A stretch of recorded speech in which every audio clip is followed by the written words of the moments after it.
स्वागत है आप सभी विद्यार्थियों का इस धमाकेदार सेशन में। सेशन स्टार्ट करने से पहले आप सभी से अनुरोध है कि सेशन को ज़्यादा से ज़्यादा शेयर करें ताकि ये जो वीडियो है आपके ज़्यादा से ज़्यादा मित्रों तक पहुंचे। तो आज की इस वीडियो में प्री बोर्ड एग्जामिनेशन 2024 का प्री बोर्ड जो पेपर है वो आज की इस वीडियो में हम लोग सॉल्व कर लेंगे। हमें आशा है कि कई लोगों के अभी तक पेपर हो गए होंगे, जिन लोगों के नहीं हुए वो इस वीडियो को देख सकते हैं। चलिए फटाफट से सॉल्व कर लेते हैं। क्लास 10 सब्जेक्ट इंग्लिश का समय में मिलता है 3 घंटे 15 मिनट। पूर्णांक है यानी 70 नंबर का। कुछ निर्देश हैं। This question paper consist to section. एक जो क्वेश्चन पेपर है दो खंड में विभाजित है, खंड ए और खंड बी में। बोले सेक्शन ए और सेक्शन बी में जो है वो डिवाइड है। Multiple choice question in a section A. Section A में मल्टीपल चॉइस क्वेश्चन यानी बोले बहुविकल्पीय question are to be answered in the script allotted. Section B contains descriptive type question यानी जो सेक्शन बी में है वो है वर्णनात्मक प्रश्न। तो आपका जो खंड है वो दो खंडों में विभाजित है, सेक्शन ए और सेक्शन बी। जो सेक्शन ए है इसमें आपको पहला क्वेश्चन मिलता है, read the following passage answer the question that below. आपको इस गद्यांश को पढ़ना है। इस गद्यांश से आपको कुछ प्रश्न पूछे जाएंगे, उनके आंसर आपको देने हैं। तो पहला क्वेश्चन पूछा गया हमारा, पहला the elderly grand father shaky hands and falling sides, यानी इसमें पूछा गया बुजुर्ग दादाजी के कांपते हाथ और गिरती दृष्टि। तो आपको ये जो मिला है, आपको चार ऑप्शन मिलेंगे, चार। तो आपको जो चार ऑप्शन मिलेंगे वो आपको इस पैसेज में आपको छांटने और आपको सही जवाब देना है। चलिए इसे छोड़ देते हैं, फटाफट दूसरा देखते हैं।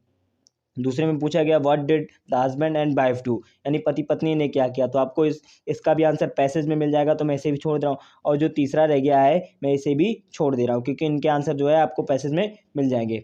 चलिए फटाफट दूसरा बढ़ते हैं। बी में है choose the correct option the answer the following. आपको ये चार ऑप्शन मिलेंगे, इनमें से आपको एक करेक्ट आंसर चूज करना है और इसमें फिल करना है, जिसे हम बोल सकते हैं ये सेंटेक्स।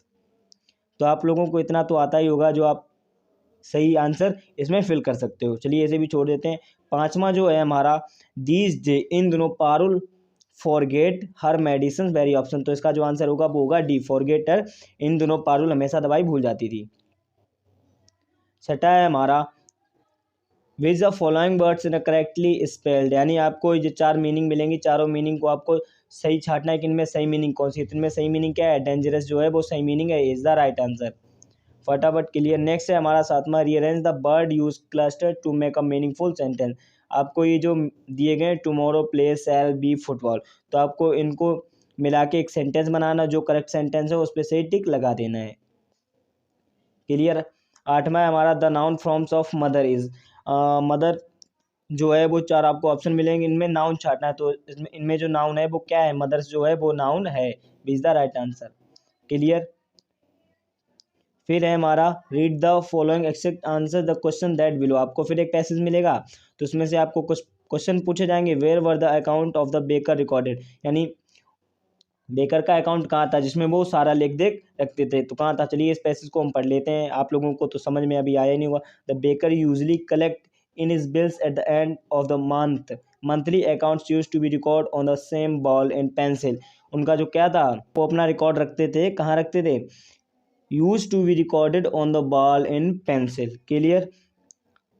पेंसिल जो थी उसे दीवार पे लिखते थे अपना सारा हिसाब किताब। तो यहाँ क्या हो जाएगा, on the sum ball in the pencil. तो आपको आंसर मिल गया, ये रहा on the sum ball in pencil. Clear.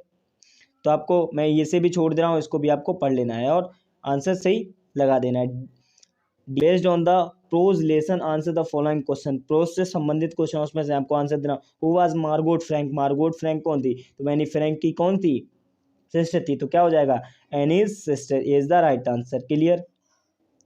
12वां है हमारा, the oppressor is a prisoner of fetter prejudice and. जो कैदी है वो जेल, जो ऑपरेजर है बोले शोषण करता, वो कैदी है नफरत का और किसका, एक नैरो मिडनेस, यानी सी इज द राइट आंसर। इसे जब हम लोग यहाँ लिख देंगे तो आपका सेंटेंस पूरा हो जाएगा। क्लियर। 13वां है हमारा, who gave a part of his salary. किसने अपनी सैलरी को दिया था, किसने दिया था, जो पोस्ट मास्टर था उसने अपनी सैलरी दी थी, किसे दी थी, लेंचो को दी थी। किसे दी थी, लेंचो को, सॉरी किसे दी थी, लेंचो को। तो यहाँ आंसर क्या होगा आपका, ए, यानी पोस्ट मास्टर ने अपना जो हिस्सा था वो अपनी सैलरी में से लेंचो को दिया था। नेक्स्ट है हमारा, read the following extract the answer and following question. Has given my heart a change of mood and saved some part of a day I had rued. यानी आपको जो पैसेज दिया गया है इससे इसके आधार पर आपको एक क्वेश्चन मिलेगा, who wrote the above lines. इन जो लाइन्स हैं has give my heart a change of mood and saved some part of a day I had rued. तो ये किस कवि ने लिखी? तो किस कवि ने लिखी? रोबिन क्लीन ने लिखी नहीं, जॉन बैरीमैन ने नहीं, रस्किन बॉन्ड ने भी नहीं, किसने लिखी? Robert Frost. तो इसका पोएम का नाम क्या है? तो इस पोएम का नाम मैं बता, द डस्ट ऑफ स्नो, बर्फ के कुछ करते हैं, हो जाएगा 20 the right answer, Robert Frost. 15वां है हमारा, how do you think the poet mood is sent. आप कैसा सोचते जब कवि का जो मनोदशा है उसमें परिवर्तन हुआ, कैसा सोचते? आपको 4 ऑप्शन मिलेंगे, जैसा भी आप सोचते तो आपको करेक्ट आंसर लगा देना है। फिर 16वां है हमारा, how much money came out when Hari was counting. जब हरी ने पैसे गिने तो किसमें कितने पैसे निकले थे? कितने पैसे निकले? कितने निकले total? 600। D is the right answer. In the end, अंत में जेफर्स बिकम, क्या हुआ? Strong is the right answer. Clear. 18वां है हमारा, Hari Singh had been working for Anil. जो हरी सिंह था उसने अनिल के लिए कितने दिन काम किया? ऑलमोस्ट कितने दिन काम किया था? 1 ईयर, ऑलमोस्ट 1 ईयर, 1 मंथ या 2 मंथ, कितने दिन काम किया था? उसने 1 मंथ काम किया था, इज द राइट आंसर। 19वां है हमारा, which other qualities that being a scientist did research post, क्या? Devoted is the right answer. Clear. Last है हमारा सेक्शन ए का, in how much time Tricky had become healthy and strong 4 weeks. यानी इतने दिनों में ट्रिकी जो था वो मजबूत और ताकतवर हो गया था। सेक्शन ए तो क्लियर कर लिया है। अब बारी है सेक्शन बी की। सेक्शन बी में आपका पूछा गया, read the passage and answer the following question. आपको पैसेज मिलेगा तो आपको कुछ क्वेश्चन पूछे जाएंगे, जैसे what should we do to get success in life, what type of the life did the great man in the world. तो आपको कुछ पैसे मिलेंगे, तो आपको इस पैसे में इनका चारों का आंसर आपको मिल जाएगा, तो आपको इनका आंसर लिखना है। क्लियर। अब आती है हमारे जो important question answer, answer the any one of the following. 4 number में पूछा जाएगा आपका एक क्वेश्चन, एक का जवाब देना है। Write an application to the principal of your college requesting him to change your subject. दूसरा मिलेगा, दोनों में से आपको एक करना है। Write a letter to your friend advising him to quit school के लिए। फिर 23वां है हमारा, answer any one of the following in 18 to 100 word. 6 नंबर में पूछा जाएगा, आपको कुछ मिलेगा। Write a describe paragraph on your brother on the basic of the given clues. आपको कुछ हिंट मिलेंगे, इनके आधार पर आपको लिखना है, आपको 6 नंबर में पूछा जाएगा। फिर मिलेगा, right an article on the problem of unemployment in the about 16 word, introduction, causes, solution, conclusion. 4 आपको हिंट मिलेंगी, चारों आपको लिखनी है।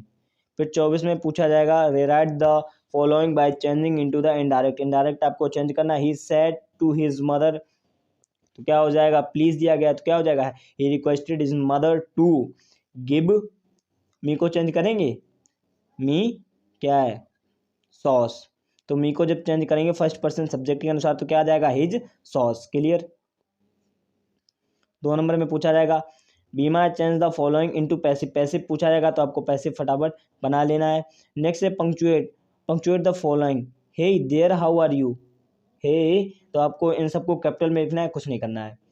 नेक्स्ट है आपको translate the following into English. आपको एक जो स्टोरी मिलेंगी इसे आपको इंग्लिश में कन्वर्ट करना है। 4 नंबर में पूछा जाएगा, छोड़ना नहीं है आपको।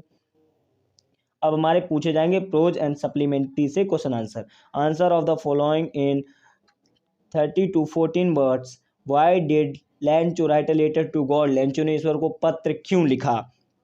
फिर आपको अथवा में मिलेगा, और करके describe the wild life of कुर, कुर के वाइल्ड लाइफ के बारे में डिस्क्राइब यानी वर्णन करो। आपको एक 4 नंबर में पूछा जाएगा। फिर दूसरा है describe the inauguration ceremony in simple word. साधारण शब्दों में जो समारोह था उसमें आपको अपने शब्दों में कुछ कहना है।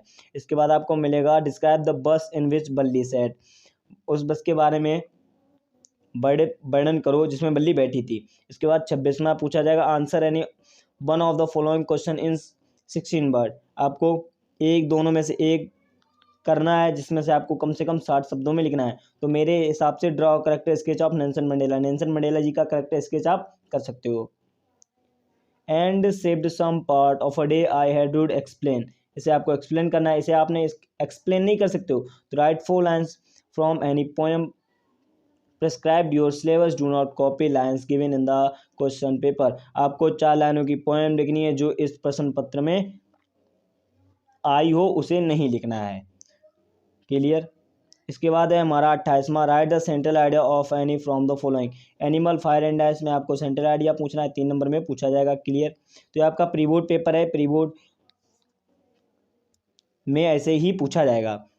29वां है हमारा, write any one of the following in about 30 to 40 word, यानी आपको एक जवाब देना है। Why did Hari feel nervous, Hari ने नर्वस महसूस क्यों किया। Why was doctor Herriot worried about Tricky, जो डॉक्टर हैरियट थे वो ट्रिकी के बारे में चिंतित क्यों थे।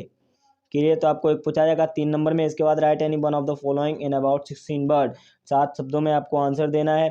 क्या है हमारा पहला, हु वाज कॉल था, how did he treat Hari Singh, उसने हरी सिंह के साथ कैसा व्यवहार किया। How did it Fluence Hari life, और उसकी हरी की लाइफ में वो कैसे दाखिल हुआ। तो आपको अपने शब्दों में बताना है। Describe the landlord and the by experience with the strength scientist. तो आपको दोनों में से एक करना है, जो भी आपको ठीक लगे वो आप कर सकते हो। ये नहीं आपसे अदर पूछा जाएगा तो इससे मिलता जुलता पूछा जाए तो आपको लिख देना है। आज के सेशन में बस इतना ही, मिलते हैं किसी नए टॉपिक के साथ, तब तक के लिए लव यू ऑल।